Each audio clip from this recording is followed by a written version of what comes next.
It's lovely to just see women popping up left, right and centre. Yeah, it's great. Thank you everybody for joining, and thank you to all our panelists as well. And I'm really sorry about the technical glitches that we have at the moment, or I have actually, with my, I don't know why my laptop is not working basically. But I'm really pleased to see everybody. And I apologize in advance if I kind of look sort of at my laptop and not on my phone, but hopefully you can kind of get the idea, basically. So I think we're just letting everybody in, and we'll just take a couple of minutes for people to join us. We had about 70 people who registered. I don't know, Roxana, if you've been through the housekeeping rules yet. Not yet. No. So if you, yeah, if you want to do that, that would be great. Okay, sure, I'll do that. So basically, in terms of housekeeping rules, just to let everybody know that we are going to record the event, and the recording will be available afterwards. We're asking everybody to, you can keep your cameras on or you can keep them off if you want, but please, if you could all mute yourselves, and if you could keep it on, if you keep your view on speaker view, I think that would be sort of a much better experience for you when our panelists are talking. And then if you'd like to ask any questions, feel free to put them in the chat box during the event, and hopefully we'll try to get through as many questions as possible after all the panelists have had a chance to give their presentations. And also feel free to say hello in the chat box, just introduce yourselves, say where you're from, who you are. If you're representing any organisation, feel free to mention them as well. We really want to be able to allow this to be a space where women can get to know each other as well and do a little bit of networking. So without a further ado, I just want to say again, thank you so much, a huge welcome for all of you for coming to this event on women and faith and leadership, especially during a time of crisis. So this event is organised jointly by the Anti-Muslim Hatred Working Group and She Speaks, We Hear. I chair the independent members of the Anti-Muslim Hatred Working Group, and I also founded She Speaks, We Hear a few years ago. So the Anti-Muslim Hatred Working Group is a cross-government advisory group. It was set up to advise government on what more it can and it should do to tackle anti-Muslim hatred and bring people together. And we have a range of independent members from across the UK representing different organisations, different expertise, and also different denominations within the Muslim faith, and we also have Sikh representation as well. She Speaks, We Hear is an online platform which is dedicated to elevating the voices of everyday women with a focus on Muslim women. We really aim to not put any kind of filters on their voices. And we're just really pleased that we were able to come here today together virtually and to have an all-female panel, which is amazing. It's very rare that we get to see an all-female panel. So rare, in fact, that I was asked if men were allowed to attend. Yes, men are allowed to attend. They were allowed to attend. So, it just strikes me how even in 2010, this is still quite a sort of rare event. Anyway, I am really honoured to be enjoyed by an impressive lineup of women. Forgive me for any mispronunciation of names. We are joined today by Jawaahir Daahir, Minty, Rabbi Debbie Young-Somers, Katharina Smith-Muller, Aliya Zaidi, Dr. Maryyum, Mehmood, and Sangy Theivendra. We feel incredibly grateful to be joined by such a diverse group of powerhouse women. And hopefully we will facilitate a discussion around leadership, and we will think as well critically about how we can come together as women of faith to think about how we can support each other and empower one another. First speaker, who is Aliya Zaidi. She works with me on She Speaks, We Hear. She is a freelance editor, writer, and content specialist, and she focuses on digital marketing and business transformation. So over to you, Aliya. Thank you, Akeela. As Akeela's introduced me, my name's Aliya, and I'm a writer, a researcher, and I work with Akeela for She Speaks, We Hear. And what I want to talk about today is the series of Instagram lives that we launched. So, as Akeela mentioned, She Speaks We Hear is a platform for amplifying women's voices. And I want you to kind of think back to the first lockdown. So I know that now we're in the second lockdown, we're kind of used to it, we're a lot more familiar with it, but I want you to kind of cast your mind back to what that first lockdown was like. So at that time, we didn't know what was coming. A lot of us were quite anxious. We had never been through anything like this in our lifetime before. And so that kind of sense of uncertainty, in response to that, what we wanted to do was to launch this series of Instagram Lives, an online platform to bring together the community, to connect us a bit more when we're all at home feeling isolated. And so that first series of Instagram Lives, the topics were very kind of timely and to do with what we are going through in that lockdown period. So we focused the first few on things like mental health, things like how to keep fit during that lockdown period, homeschooling, which is a big one for all of us. And so the idea was to support women through whatever we were going through at that time. And I think, what that series of Instagram Lives really showed was that we had so many women from different backgrounds. It was a focus on Muslim women, but lots of women from different backgrounds, there's no such thing as a typical Muslim woman or indeed a typical woman. We are all individuals and we're all human beings. And what's really important is, like, in that lockdown period, we were all going through the same things. We were all feeling that sense of anxiety for our family, not knowing what's coming next, the kind of sense of unpredictable events. And coronavirus, COVID-19, doesn't distinguish between your background, your religion, where you're from. And so, this pandemic is going to pass, for sure. Let's remember that it will pass. But let's try and retain these important messages long after that pandemic passes, because it will pass. But what is highlighted for me is that, regardless of my background, regardless of my religion, underneath it, we all feel the same things. We're all going through the same things. We bleed the same blood. And so all of these things are kind of superficial. At the end of the day, as women, as human beings, we are all going through the same things.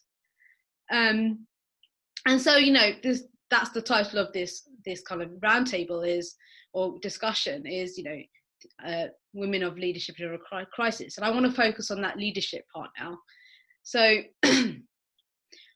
as women, I think sometimes we sometimes sit back and wait for leadership positions to be afforded to us. And I want to talk about kind of the aspect of social media. So I'm sure a lot of you have seen The Social Dilemma, and we talk a lot about the negatives of social media. But I want this to be quite positive. So I want to focus now on the positive, because there is a positive as well.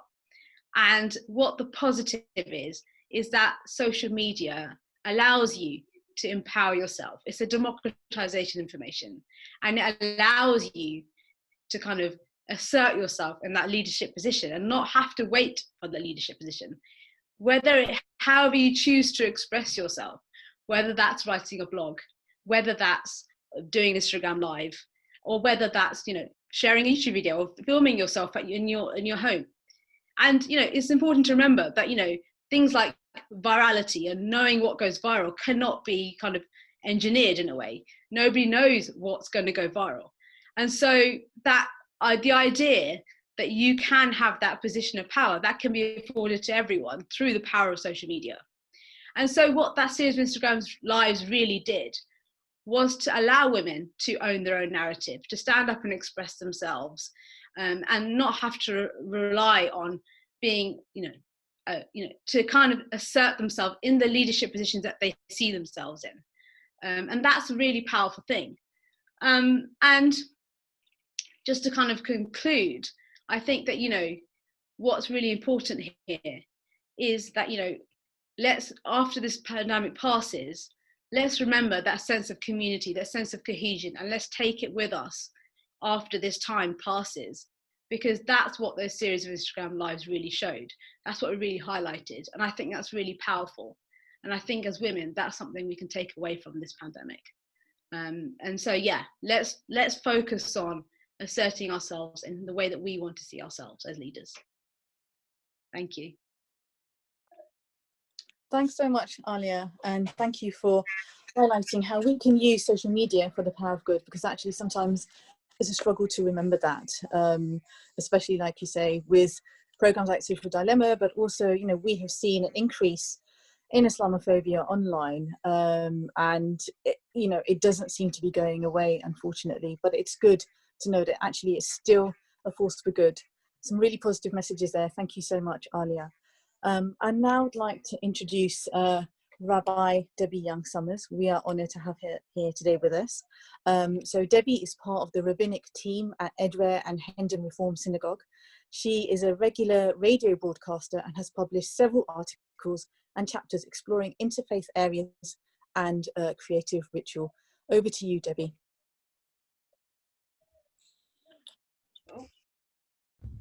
Thank you, Akeela. It's really lovely to be here with everyone, and I've been really enjoying reading everyone's introduction to themselves. It's an amazing group here. Is it possible, Roxana, to be able to share screen a couple of times while I'm talking? That would be wonderful. Thank you. I think I want to start off by saying that I think a lot of what I'm going to talk about is specific to my own experience, specific to me as a cis woman, specific to me as a mother, and that I want to acknowledge before I do that there are lots of different experiences. There are lots of experiences that are not so binary. There are lots of experiences that are not so heteronormative. And really, I'm going to kind of speak from my own experience of all of this, which isn't everyone's experience, but there will be some sort of broad brushstrokes, which I know will only speak to certain stories. And I think that story of faith and leadership and motherhood is a really complex one. And we do exist now in a world where actually people can take up a range of roles within work and within the household, and we're seeing a much better diversity of what people are able to do, whether it's at work or at home. But we also know that in very broad brushstroke terms, women are still bearing the brunt of inequalities such as unequal pay, and certainly in straight relationships are often, not always, carrying the burden of household organising. So despite enjoying myself a marriage where my partner pitches in, I couldn't be here tonight if he didn't. I'm sitting up in our rather chilly loft while he deals with dinner and bedtime and gets on with it fairly uncomplainingly, although I did hear screaming earlier. You know, I couldn't do this if he wasn't prepared to pitch in and do those things, and I shouldn't necessarily be grateful for that. That should just be a norm. And you know, he does a lot of the childcare, he does a lot of the cooking, probably more than me. I do all the laundry, on and on. But what I really relate to is this idea of women carrying the mental load. Women aren't exhausted because we're not sleeping enough, although Netflix has a huge amount to answer for in my own world. It's because generally in these sort of normative, straight, married, coexisting lives, generally women are carrying the mental load of the household. So I don't do every school pickup, but I organise every school pickup. I don't do all the homework with the kids, but I'm the one who makes sure it's in their bags on the right day. I book the brownies and the swimming lessons, and I know when the birthday parties are. I generally organise their birthday parties. I'm the person that gets added to the WhatsApp groups. And that's a very interesting piece of all this. I think there are occasional fathers in the sort of parental WhatsApp groups, but they often have to demand to be included in those spaces, and they're a minority voice there. And actually, I think that pattern damages not only women, but it sidelines and damages men and families, particularly families that aren't heteronormative, or, you know, you might have a single parent father. So these things, you know, I always say feminism damages men, sorry, not feminism, the patriarchy damages men just as much as women, because we are put into these boxes that we have to somehow break out of. as a parent doing all of that, we really lost a lot of our support networks over the course of COVID. I think that was a massive impact for women in whatever kind of role they take, but particularly roles of leadership. I rely really heavily on my in-laws and my mum. I rely on childminders and friends who we share lifts with and pickups with. That vanished overnight, and that was painful for their grandparents who couldn't be with their kids, but also very, very difficult for us trying to organise our lives. Actually, I forgot to show this a little moment ago. When I was talking about the mental load, I really wanted to show you all this brilliant cartoon. Let's just put it there. Here we go. This is from an amazing cartoonist called Emma, who's produced a cartoon called The Mental Load. And this is just one snapshot of it. The mental load means always having to remember. So we're doing all these different tasks and remembering all the other things that we're supposed to be doing. I'll be driving somewhere and endlessly asking Siri to remind me at 2 o'clock or at 4 o'clock that I need to call this person or buy that, or and there's just all this multitasking that we're doing that is exhausting. So I think COVID has made all of this let's just show you who did it if anyone's interested in seeing the artist. It's Emma, The Mental Load, a feminist comic. So I can really recommend that to everyone. So we're carrying this mental load, and then we lose our support networks, and we also have to remember that we've been living through 8 months of endless trauma. Every time we think we're kind of reaching a new normal on a level playing field, things shift again, things change. We haven't had time and space to deal with our own trauma. And then we're also holding everyone else's. And I think particularly as a faith leader, as clergy, we are carrying huge amounts of trauma for people. We've been doing funerals where we can't have mourners present. We've been doing, trying to counsel people without being able to hold them, or hugging mourners, all these things. There was an article published this week criticising the Archbishop of Canterbury for taking a sabbatical next year, and I think I really feel for him, actually. Right, the load that leaders have been holding is enormous, and I think we do need to follow his example in some extent and be able to take time, be able to look after ourselves. But as women who bear the mental load and carry so much for other people, that's increasingly challenging and tricky to get a hold of. From my own experience, I changed jobs in the middle of April, which was a ridiculous thing to do. I obviously decided to do that in December, not in once we knew COVID was around. And I was supposed to be replacing a rabbi who had retired. Unfortunately, he was the first rabbi to die from COVID-19, having collapsed in front of the community on his last service. And I think, the level of trauma that people are experiencing comes again and again and again. This was a man who led 3,500 people for the last 18 years. And they're losing relatives. They're also losing this incredible religious figure. And I think, we haven't had time to process that. We haven't had a chance religiously to come together. For the Jewish community, being together is so important. It's what we do endlessly. When someone dies, our homes are opened up and people come for 7 days to sit with us and hold us. And all of that has been taken away for very good reason. It needed to go. We needed to protect each other and look after each other. We moved things online and we found ways of doing it. But I think that social isolation has had a massive impact on people's mental health. And for us as leaders within communities who are trying to support that, the toll is huge. Having said that, there are some amazing projects of support that have been launched by both men and women. Projects to feed people, projects to visit and call people. We've got community circles in our congregation where people are calling 10 people and looking after them.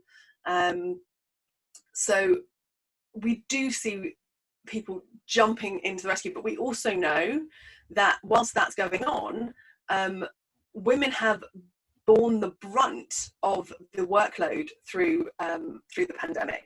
And again, when I knew I'd seen an article talking about this, but when I Googled it to try and find the article, let's show you.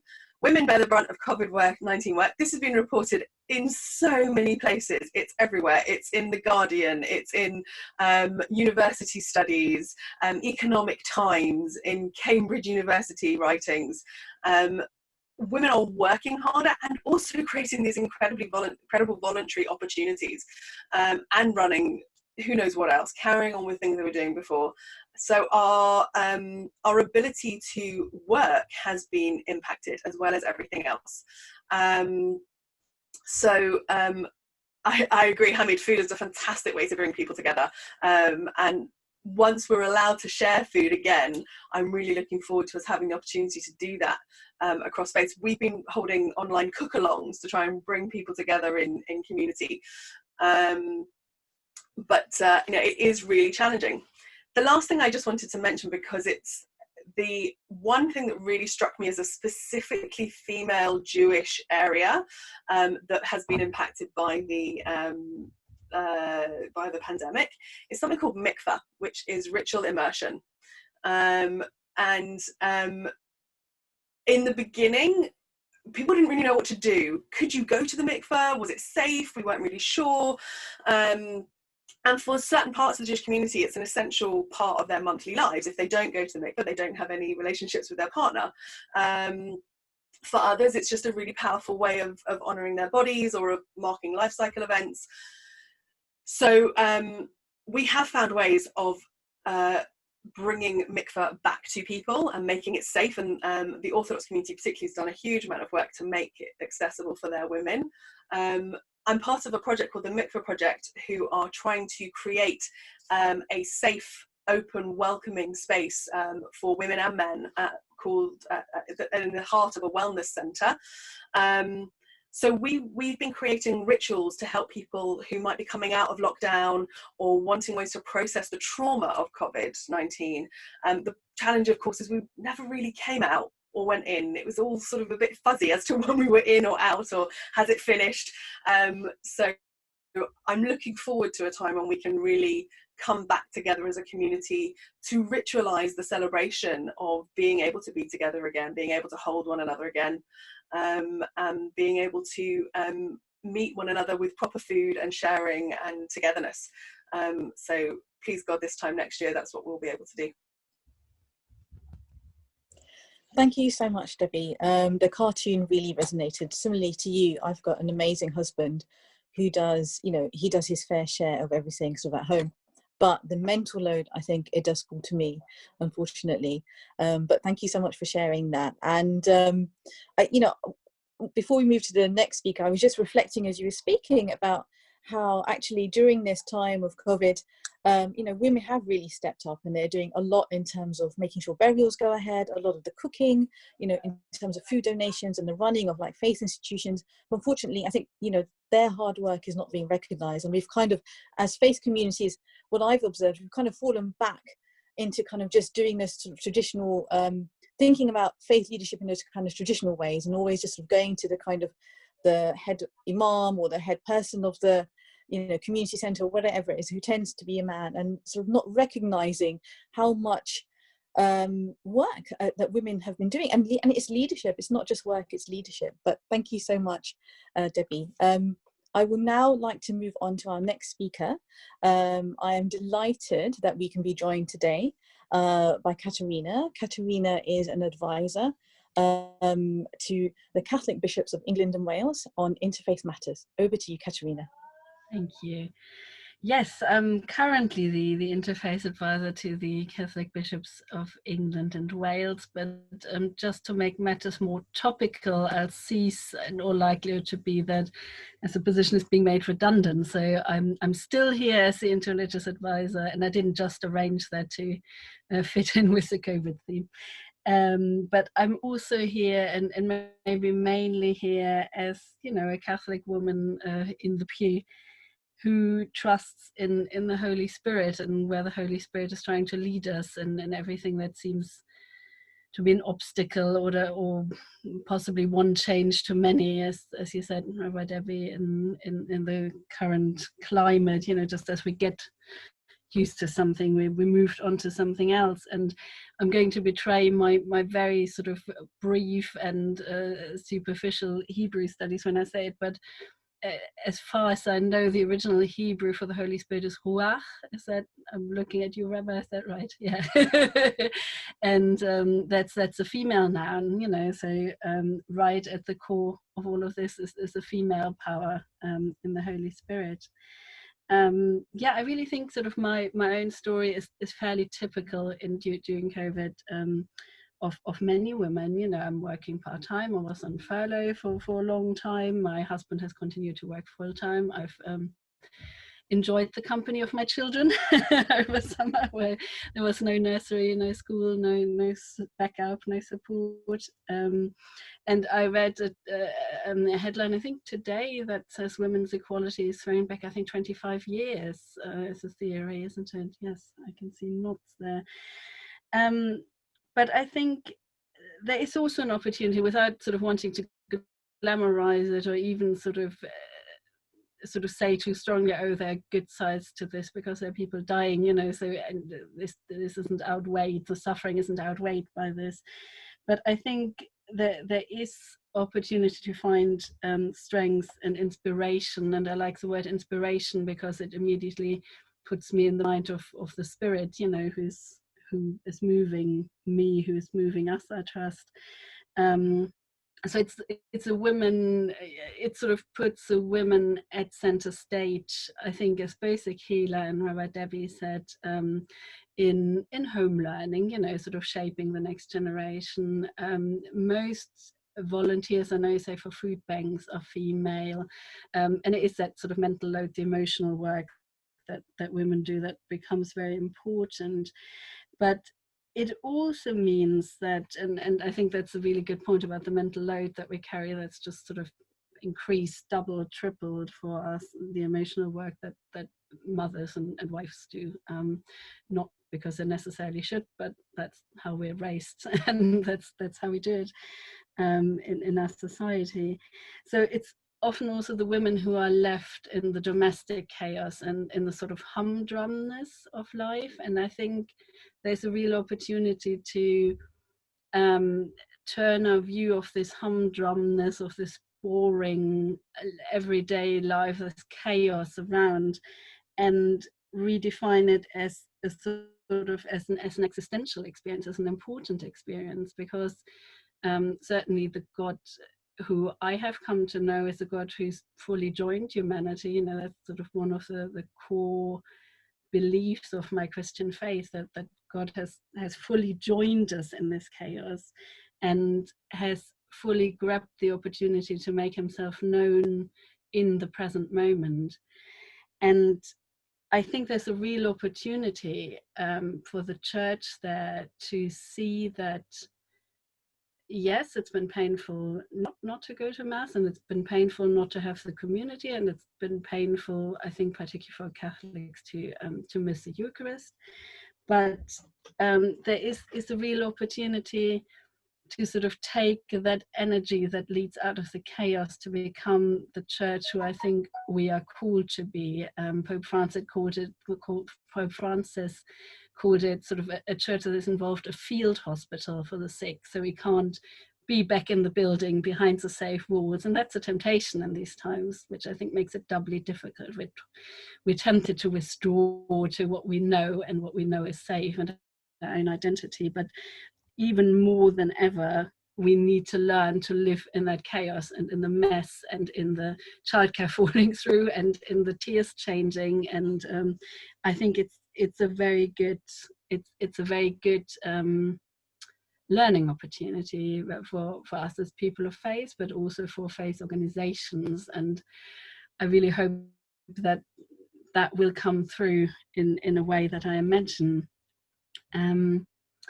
And that might sort of slightly sound like I'm giving an idealized version of sort of female female, you know, women sort of carrying the load, but still doing it patiently, a sort of sainted vision of womanhood, which I think is quite problematic. So I think I do want to give a slight caveat to that vision. And the one thing that I think is very natural, the one person I think is very natural to think of for a Catholic, certainly, I think for a lot of Christians, and I assume there's some Muslims as well, but I'll speak for my own identity, is to look to Mary, the mother of Jesus, you know, sort of the woman in our faith. And I think Mary is exactly the right woman to reveal the trap that comes with that ideal vision of the power that comes out of the domestic chaos, the things that we can't fully control. Because I think women can be silenced as well with the narrative sort of a doting, sacrificial mother. And I didn't mean to imply that at all. There's often this sort of narrative that that sort of that disallows women a voice, really. I think that's pretty much is used to prop up the patriarchal system that is in place. You know, this is what women do, you know, they don't mind, you know, they're there. And I think when I look at Mary, I'm not interested in that portrayal of her. I'm not interested for myself in being meek and mild, which is how she's often seen and portrayed. And I'm certainly not interested in being used as an excuse for men to not develop Christ-like skills and characteristics. Often it's that, oh, women are compassionate by nature, you know, and that's sort of a get-out clause for men, you know, to not acquire that skill, to not have that extra thought about what really Christ would do, what the really Jesus Christ-like thing to do is.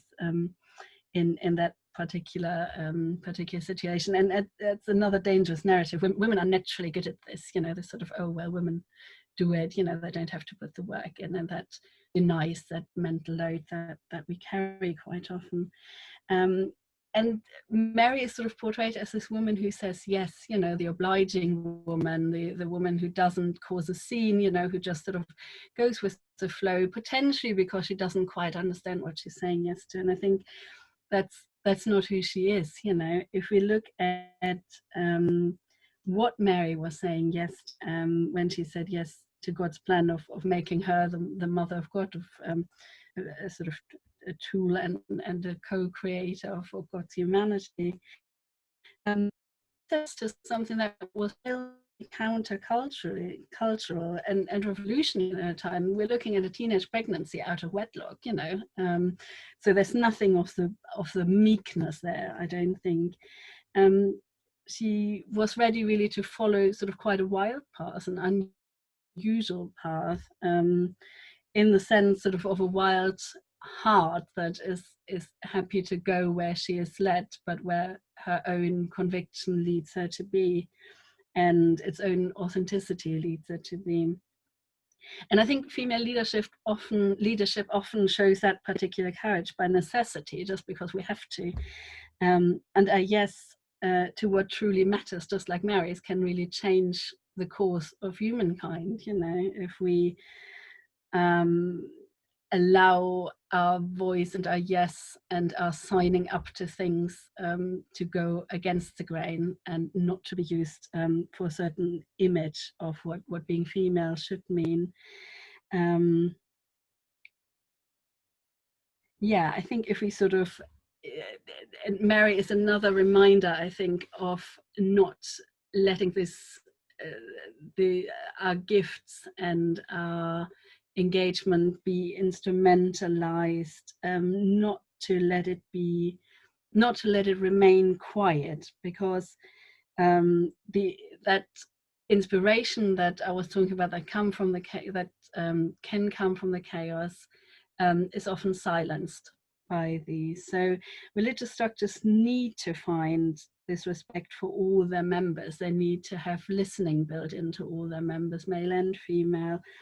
And otherwise we just risk missing what keeps the church, and I'm sure what keeps other religious institutions and groupings alive and together. And the first step is really hearing the voice of God where she speaks. And so I'd like to thank Akeela for giving that platform here and digitally, as you said, Aliya. It's good to try and listen and hear. Thank you. Thank you so much, Katharina. Thank you for that beautiful reflection on Mary and leadership. I went to a Catholic primary school, and actually that was a really unique sort of a retelling of kind of Mary's sort of personality and leadership characteristics. So thank you so much for that. I'm really pleased that we've now been joined by Jawaahir Daahir. And apologies, Jawaahir, if I'm not pronouncing your name correctly, but thank you so much for joining us. Just to introduce Jawaahir, she is the founder and chief executive of the Somali Development Services, and in 2017 she was elected as a chair of Global Somali Diaspora, which was established in 2014. So Jawaahir, if you're there, over to you. Thank you so much, Akeela, for first of all inviting me, but also my sincere apology. I had to deal some unexpected, emergency, and I was really sorry about not coming on time on the program. But I was just listening the previous speaker, which is absolutely fascinating. Thank you so much. I think in terms of when I look, and faith, women and leadership, and especially if I look from the angle of Muslim women leadership, is quite fascinating. And I think the word I associate with is resilience. In terms of now we are facing unprecedented crisis, pandemic, which is COVID. And again, women has actually shown, resilience in terms of the way they deal with, the way they carry themselves. And I think that resilience is about hope, that you never give up in terms of the hope. And if I look from kind of, in a Muslim perspective, like when our Prophet ﷺ received the first, revelation, but he didn't know what it was. And he was kind of scared and, trembling and came to his, home and came to his wife. It was his wife actually who actually, helped him to actually calm down and, and gave him, and a positive message, and gave him, for example, and a great kind of, insight of hope, and that, what he have, seen is not going to be something that, bad or, and negative. And so you have another example, like, for example, and again, when our Prophet peace be upon him, he came, to actually make Hajj with his companions, and he have seen, a kind of a dream that, and they're gonna make this year Hajj. But then, it seemed that, they were not able to do that because obviously Quraysh at the time, didn't allow, and to do that. And then what, happened was actually to negotiate with Quraysh, and they have to go back without doing that. And so obviously a lot of companions were quite very upset and emotionally, unhappy in terms of everyone, actually they had that, preparation, everything to do this, time Hajj, but then, it seems to be that, it's not possible, they have to go back. And so when the Prophet, peace be upon him, asked, his companions actually to, do the sacrifice as like, when you come to Hajj and do the haircut and everything, no one was listening because people were very, very upset. And so he came then, to his wife, and conveying, in terms of the situation. And she said that, why don't you do yourself first? and then your companions will follow. And that's what he has done. The Prophet sallallahu alaihi wasallam, peace be upon him, he did, and when everyone saw that the Prophet actually he was doing the sacrifice and cutting his hair, everyone followed. And so the leadership of Muslim women is not something that actually started now, or in our kind of modern time, basically.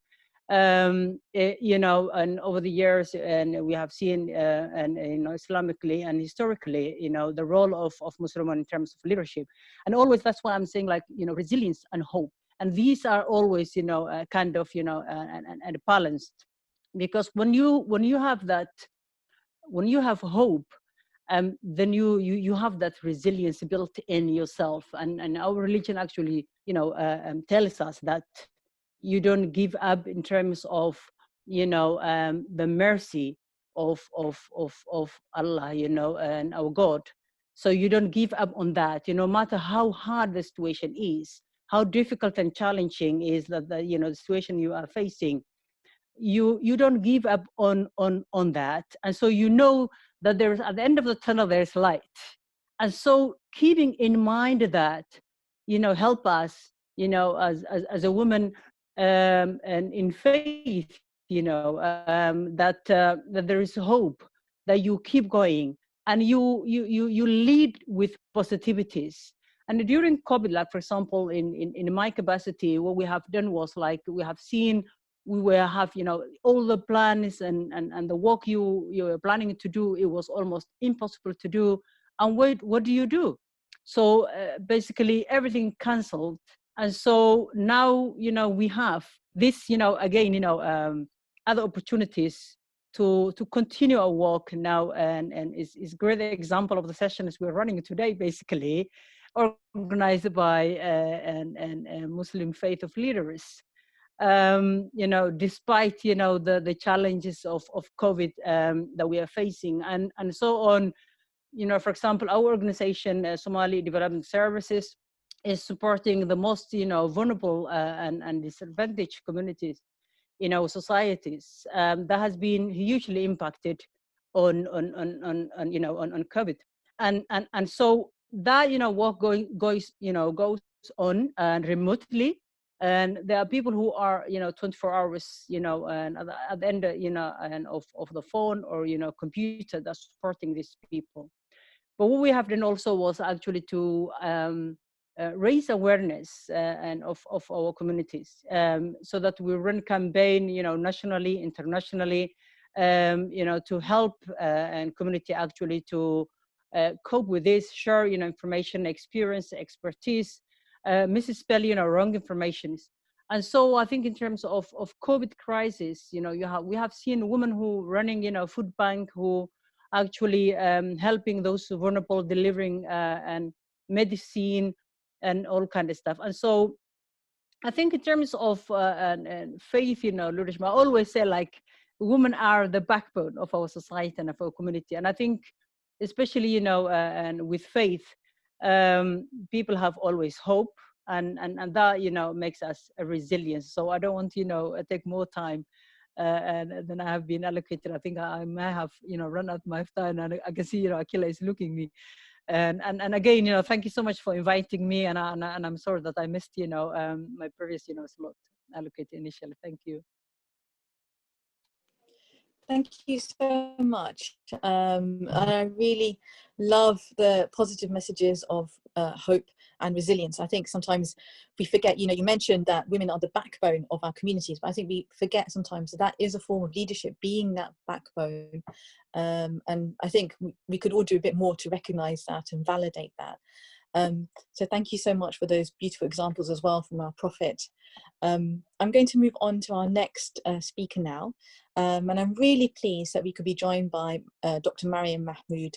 So Maryyum is the Centre Facilitator at the Edward Cadbury Centre for the Public Understanding of Religion at the University of Birmingham. Over to you, Maryyum.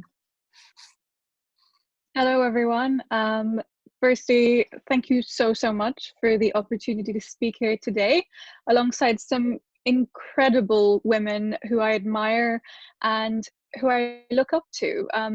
Seeing all the work that you do, and it's both a pleasure and a privilege being here. I think that's something we often forget, how, you know, remarkable it is that we are able to come together and, you know, be able to speak our own stories and our own truths and share them and reflect on it. And I think, you know, I could gush on and on about this, but I'll get to the point, because I realize that I should. So instead of getting way too emotional about it. So as women who work in our various faith communities, as well as secular spaces, we work to empower and mobilize, encourage and enable women who can and should be at the forefront of leadership, where their voices are not only heard, but adhered to. Today, I'll focus my short talk on ways in which we can promote and uplift women of faith in leadership positions. Specifically, I will speak about the work we're doing at my place of work, the Cadbury Centre for the Public Understanding of Religion at the University of Birmingham. Specifically, and I know this is, you know, quite a good opportunity for this cheeky plug, for this new degree that we've launched. It's a Master's in Public Administration in Faith-Based Leadership. And this, for me, I think, is a wonderful and real, tangible way of empowerment through doing faith, interfaith rather, side by side. So I'll speak a little to that towards the end of my talk. But, you know, when we talk about leadership in faith contexts, especially, what does it mean? You know, we could have a whole lecture on the meaning of leadership, but, you know, it's more than representation, it's more than just visibility, and it's even more than just a seat at the table about being inclusive. There are also certain values and attributes associated with good leadership, whether that springs from our faith traditions, as you know, both all of the speakers before me have mentioned, and specifically Katharina, I really like the fact that you talked a lot about my namesake. So my name Maryyum is the Arabic for Mary, and I often, you know, I contemplate often about her role in all the Abrahamic, well, all the faiths in general, like, you know, of both Christianity and Islam, and also just women like her, I mean, throughout the Abrahamic faiths, as well as other faiths and other belief systems as well. And so it just, you know, growing up, I always had that she's not meek. Mary is marvelous and she is amazing and she can truth to power. So I've kind of grown up with that. And also I grew up in Ireland. I went to Catholic school as well, and I was like the only hijabi in my entire school, and it was so you know, we have these traditions, and I'll come back to this point that we all have our individual stories, and how can we, you know, talk about them in a way that is safe and secure and supports our sisterhood. So I'll speak to that later. So when it comes to being an academic and a practitioner, occupying several spaces simultaneously, I believe that it is my moral obligation and religious duty to support the sisterhood in faith and humanity. So this is why I'm so immensely grateful to God to be able to work a full-time job that aligns so well with my own values and ethos. So at the Cadbury Centre, I'm currently recruiting people for this MPA. So this MPA, you're probably thinking, what is this all about? So basically, it is a full-time or part-time, depending on how you want to take it. So if you're doing it part-time, it's a 2-year degree. And there's also the DA Levy route, which means that people who are practitioners in grassroots organizations can come on to it, and I can speak to people towards the end afterwards, and also feel free to reach out via email. I'll put my email in the chat afterwards. So basically, it is a wonderful opportunity for both established and emerging leaders of faith in various different communities to enhance their already sort of growing skill set that they have as leaders in faith-based spaces. And people often think, okay, so when I do get in touch, what does a leader in faith spaces look like? Do you mean a priest, a rabbi, a monk, an imam? And often what happens as a result is that women, especially from my own faith background, feel this weird imposter syndrome. Me, a leader? I'm not an imam. I'm not, you know, I'm just a trustee of my children's faith school, or I'm just the person who helps out, you know, at the food bank. I'm just something. So I find that so remarkable, and so deep down it hurts me immensely, because, you know, before we even come to what is leadership, what does it look like, you know, how do we empower leaders? How do we get them to acknowledge their own agency and their worth? That's what I struggle with on a day-to-day basis when I try to recruit people.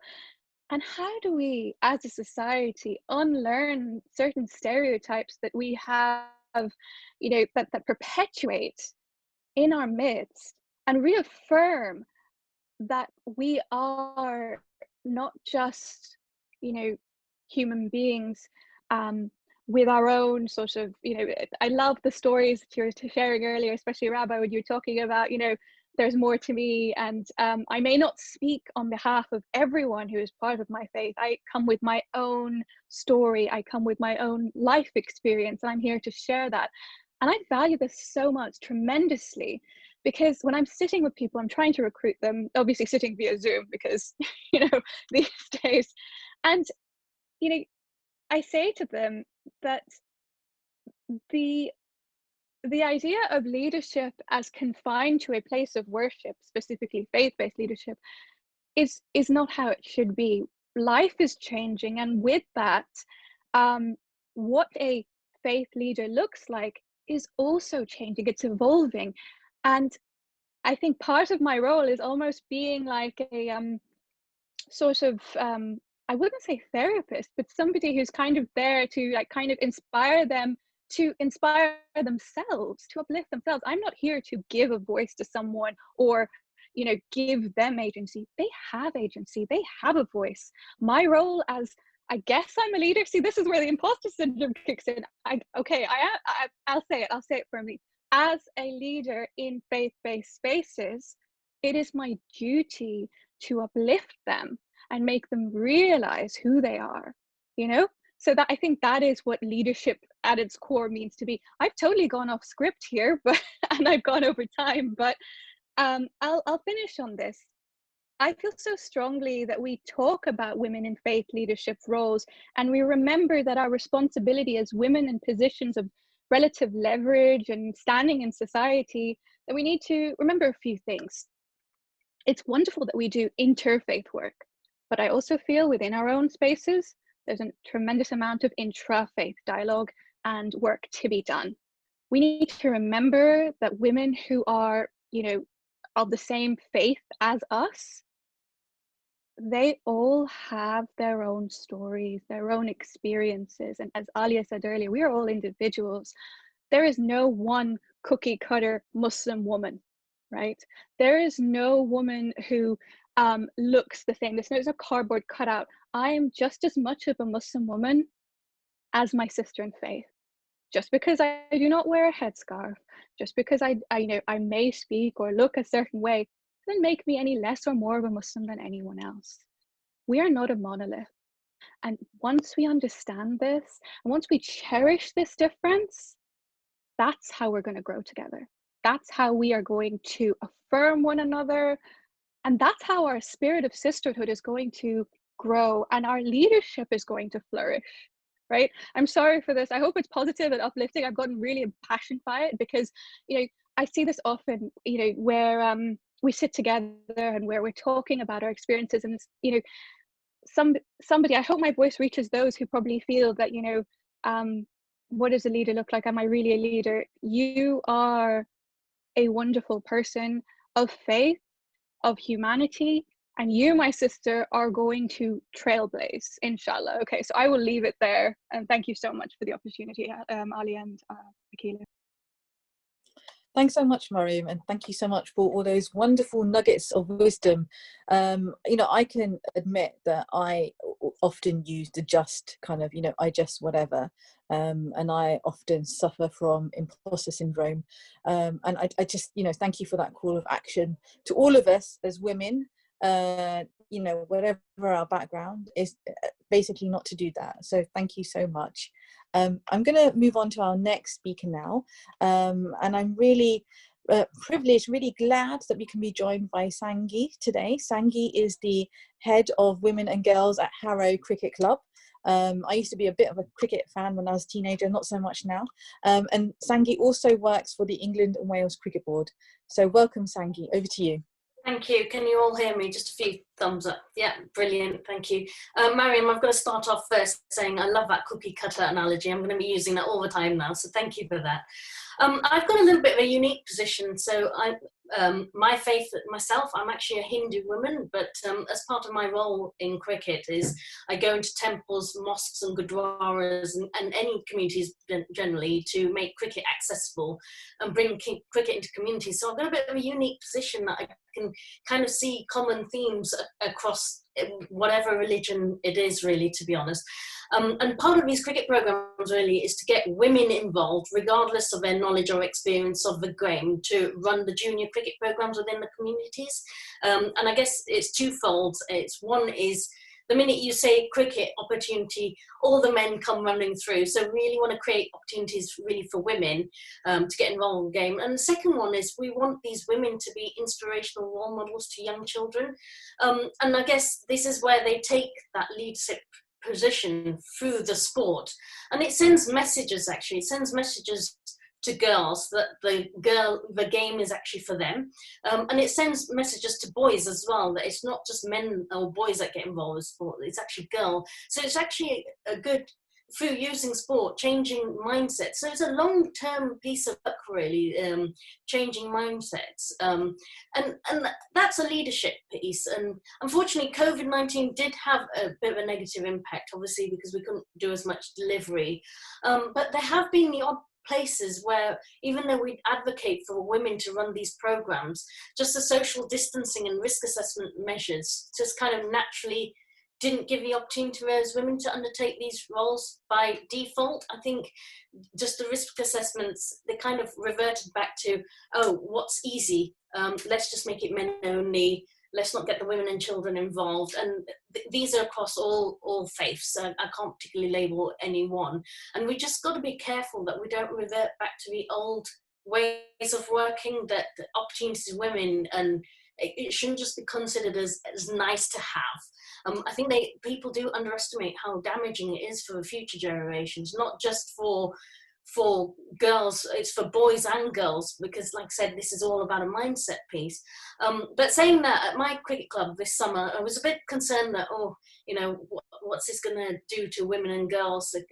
Is women and girls going to be shoved to one side, and boys and men, is it really going to be more about them? But I proactively created new roles for women to get involved with the game, as team managers, just because I wanted to create more momentum and more women to come into the game.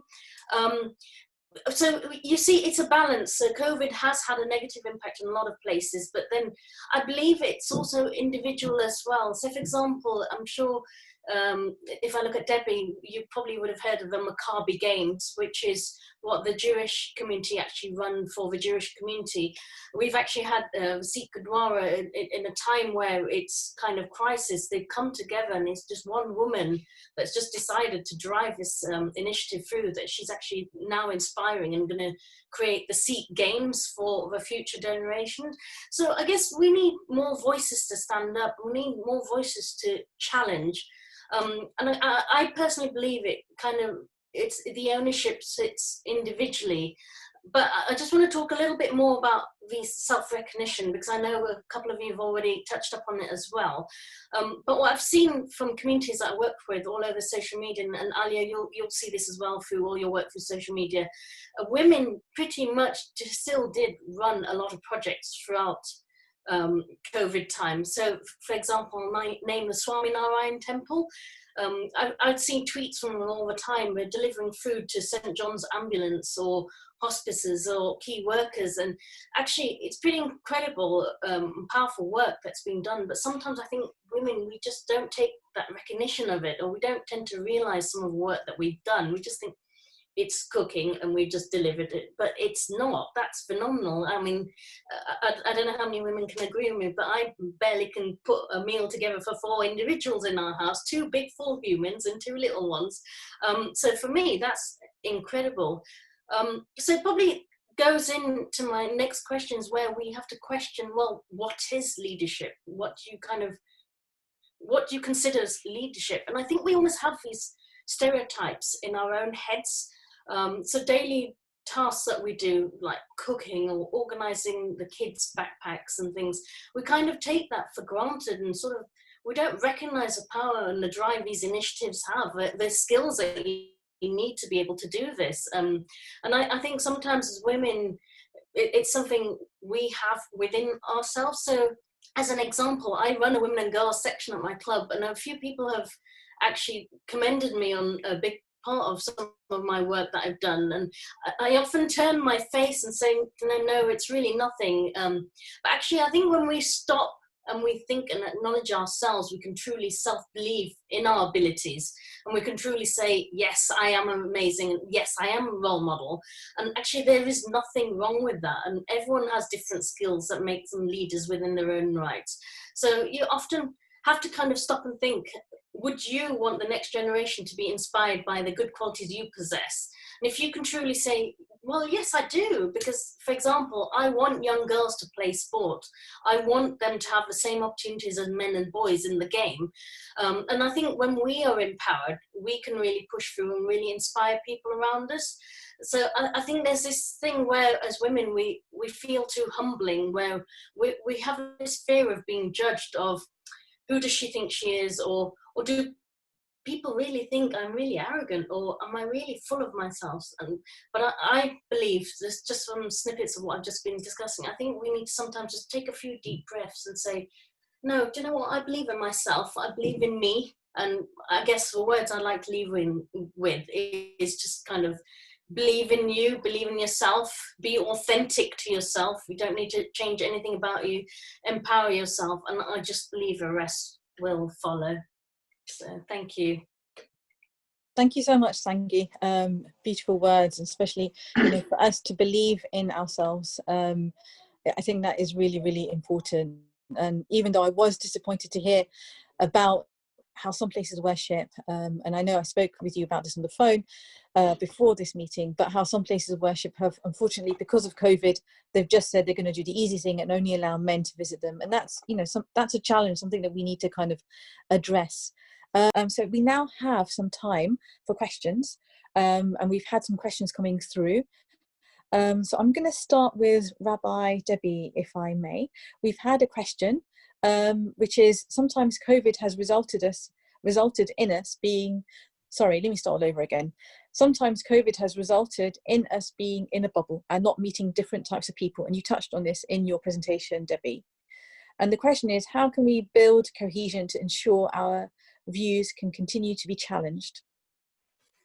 And I think that's a great question, and it also ties up a lot with what Ella was saying about this role of social media. We create these bubbles on social media too, where we're not challenged. And on the one hand, social media is this amazing opportunity where we could really engage with discussion and debate, and learn how to disagree well. And I think that's one of the things that we've lost in modern discourse. We don't know how to disagree with one another.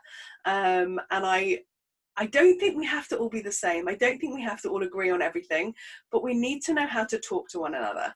We need to know how to hear difference, and that it's okay. We need to teach the next generation that it's okay if someone disagrees with you. We can live in a world where there is diversity and difference, and that's a positive thing. It's part of how the world was created to be.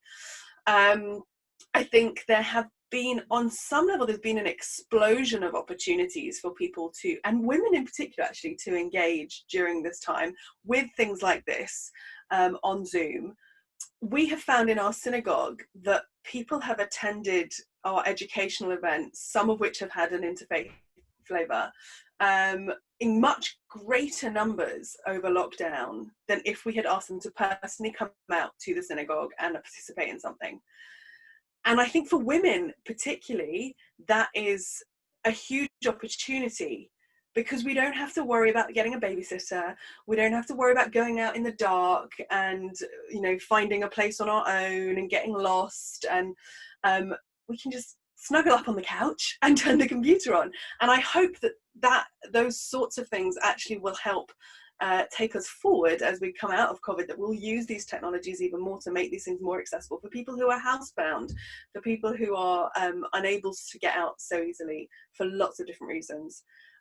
We have seen lots of collaboration across community groups in a lot of the projects that we heard people talking about tonight, feeding people, supporting people. I know Laura Marks is here, I don't know if she still is, but you know, over Mitzvah Day, which started off as a Jewish community project, has become a real interfaith day of people doing fantastic good deeds around the country together collaboratively, and people found really creative ways to do that through lockdown, whether it was, you know, baking together and delivering things, or arranging for people to have donation points. So we work very collaboratively with communities around us for collections and things like that. But actually for me, starting in a new role, that's been one of the great sadnesses of this time. I have all these plans to start, you know, teenage interfaith programs for our young people. And now is a really tricky time to build relationships that haven't pre-existed. It's not impossible, but it is a challenge. And I think, you know, hopefully the result will be we're all so keen to be with others coming out of this that we'll be able to put aside differences and jump into each other's arms. Thank you. I really hope so. And you mentioned Laura Marks, and actually Nisa Nashim, that I'm a trustee of, it's the Muslim Jewish Women's Network, is having an event today actually, which is going to start in about 10 minutes. And through Nisa Nashim, we've tried to bring people together so that we can still connect in that interfaith setting. So I've got another question now for Jawaahir. Hopefully Jawaahir is still here. Jawaahir, I know you do some amazing work in Leicester, and you didn't get a chance to talk about it. So I was wondering if you could just tell us a little bit about your work in Leicester, but also if you could just tell us how we can involve men more into this sort of discussion, because we do have men attending, but like I said, some of them didn't know that they could attend, unfortunately, just because they saw an all-female panel. So Jawaahir, if you're there, tell us a little bit more about your work. Yeah, Akeela, thank you very much. In terms of our work in Leicester is kind of multifaceted. So one, for example, is about obviously supporting the community, especially we specialize supporting new arrivals. A lot of, especially EU nationalists, a lot of asylum seekers, refugees who actually new to our city. They need to settling in, and you know, they don't have sometimes, you know, the means and also the knowledge, and they, you know, to integrate into society. So what we do, we run advice services to support these families, individuals who need, you know, to get to know more about the system, UK system, how they can settle in, help them to actually learn an English language, help them to, you know, if they need, you know, to learn new skills, or for example, upskill, you know, their skills, gain an experience, work experience. So we have a partnership, working relationship with colleges and training providers, we link with them to train themselves and get to know the English language. And so we help them also to find a job. So we have employment support programs that helps these families. But we have also family support services and youth, and particularly those families who are struggling with either domestic violence or, for example, FGM issues, or, for example, young people who are struggling with education. Like, for example, now the impact of COVID is that many, the families that we are supporting actually, you know, the COVID actually impacted hugely, because especially the education of children. Many of these parents were not able to support their children in terms of homeschooling during the lockdown, and the schools were closed. That means, you know, these young people are quite behind comparing to their peers. And what we're doing now, we have programs, we partnership with Bernardo's and also other funders like Big Lottery and Social Enterprise Schools of Thoughts to actually deliver online sessions, orchestral lessons, English, math and science, but also provide emotional support. There's young people who actually have behavior and pastoral needs. There's families who have emotional issues, so we're offering emotional support. Some families also don't have equipment like a laptop or for example, tablets to actually join online. So we also able to access some emergency fund for them to provide this equipment. So these are the things that when you look immediately that we are providing, but also we work with interfaith leaders in our city. Like I'm a member of multi-faith leaders in Leicester, which is actually led by our Leicester, bishop.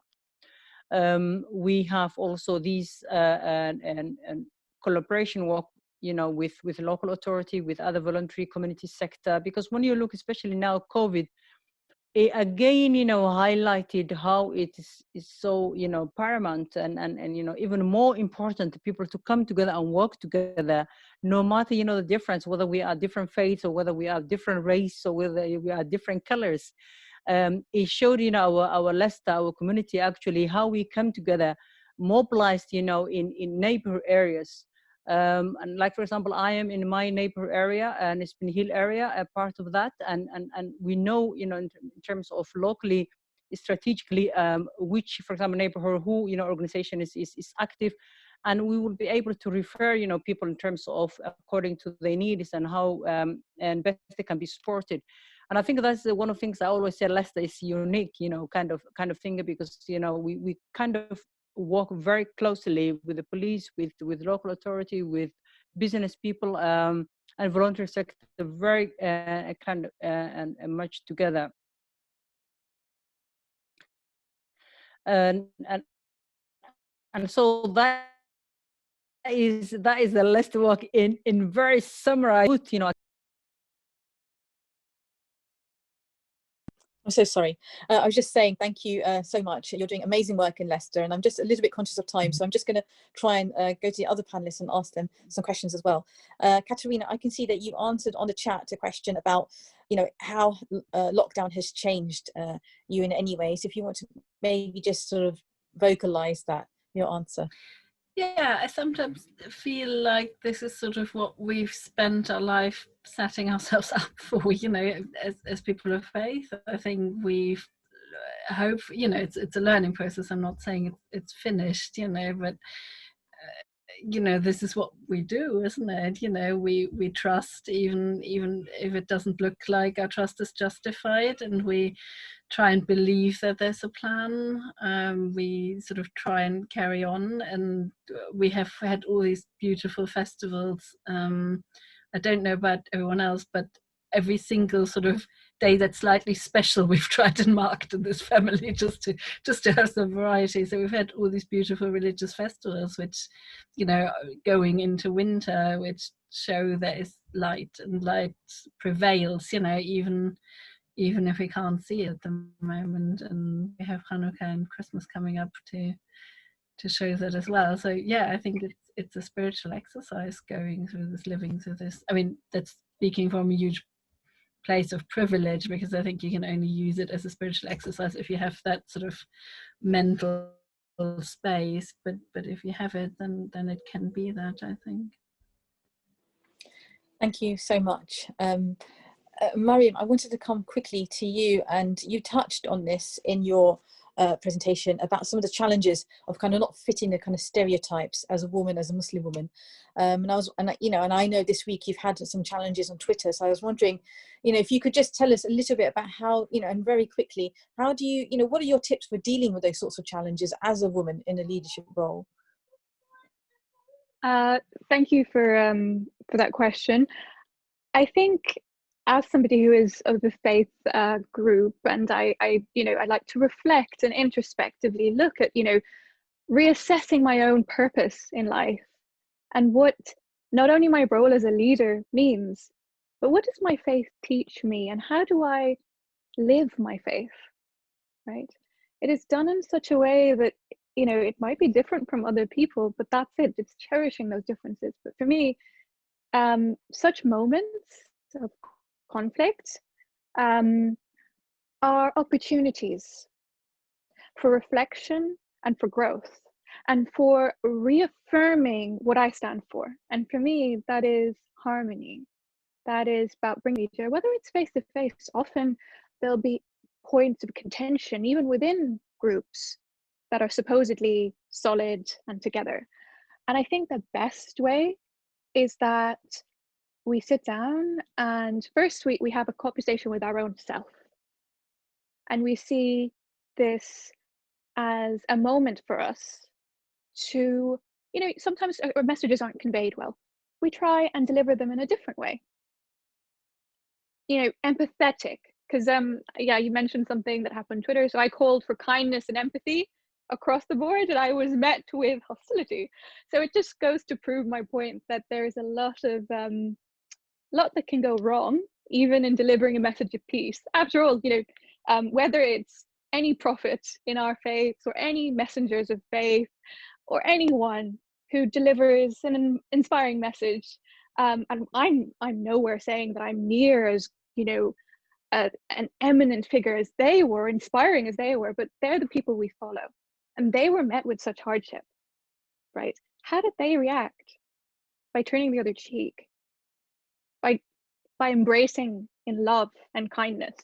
And that's what I'm about. And like I'm seeing in the chat, you can't please everyone. That's something we have to remember, that we can't force dialogue on anyone. So that's it. I just hope we can empower each other in the warmth of our sort of humanity and love, because that's at the pinnacle of all our faiths and beliefs and spiritualities. Thank you. Thanks, Maryyum. Thanks so much. Sangy, I wanted you to please, if you could, just tell us if, you know, if anybody wants to get involved in the program that you described, you know, in the amazing work that you're doing at the ECB, how can they get involved? Good point, actually. We do have a website set up, so I can't remember the whole link myself, to be honest, but I'm happy to share a link where people can get involved. But I guess from a women's perspective, you just put your name down on this, on the link on the form, and then it'll come to us and then we'll contact you. There is more information on our website as well, so I'll share that with you, Akeela, so you can forward that on to panelists. Yeah, but yeah, do get involved, even if it's something even if it's not the cricket you learn from, it's just interacting with others and other skills that you develop. Thank you so much. And any sort of other final words you want to share? No, it's been really inspiring actually listening to this. We do have lots of common themes across all the different religions, but yeah, it's really fascinating. And I think just one final point, I just wanted to kind of make, someone ask a question about how do we conflict instead of we need to have these open discussions, and I agree. And I think the type of personality I am, and I think Ella touched on this, is don't try and tiptoe around the subject. Always apologize beforehand, because you are going to offend sometimes. But I think I've been approached where people say, I just need to talk to you about Hinduism or being a South Asian woman, and I just say the question in black and white. I'm not going to take any offense if you can apologize for it, because I think people need to learn. Because if you tiptoe around to someone, they don't get the actual question that they want the answer to, and then you're going to give the wrong answer. So let's just be very black and white, open, and then have some empathy and understanding that people are trying to learn. Great advice. Thank you so much. And Aliya, final question for you. I'm really sorry to everybody if we haven't been able to ask all of your questions, but a final question for Aliya. That is, what has inspired you during this sort of lockdown / COVID-19 situation?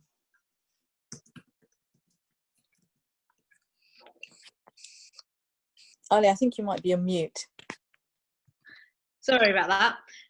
Yeah, so what has inspired me is just the opportunity through the wealth of kind of online platforms, the social media, the chance to meet lots of people online, and even people in other countries who I might not have had the chance to meet otherwise. And so I think earlier we asked about the kind of bubble. I think, you know, the situation does allow us to kind of go online and talk to lots of different people. And for me, what's really inspired me is that opportunity to meet people with so many different backgrounds, meet new people. And I found that really inspirational. It's given me a lot of insight into different views and challenged my views. And that's really exciting for me. And I think that, you know, as I said before, that's something I really want to hold on to after this all passes. It's given me a new perspective and meet so many amazing women. So yeah, that's what's really inspired me. That's brilliant. And I think we definitely are all feeling very inspired listening to all of our wonderful speakers and panelists today. I really wish that we had more time to really kind of deep dive into some of the kind of themes and the conversations that we've had. But it's been amazing. And I'm really sorry, you know, for the technical issues at the start. And which have kind of continued throughout the session. You can probably see me kind of looking one way and then kind of looking here as well. So really sorry for being a tech Luddite, but I'm also so appreciative that we do have this tech and that we were all able to connect today. So Roxana has posted on the chat contact details of how you can get in touch with the Anti-Muslim Hate Working Group, how you can get in touch with She Speaks, We Hear.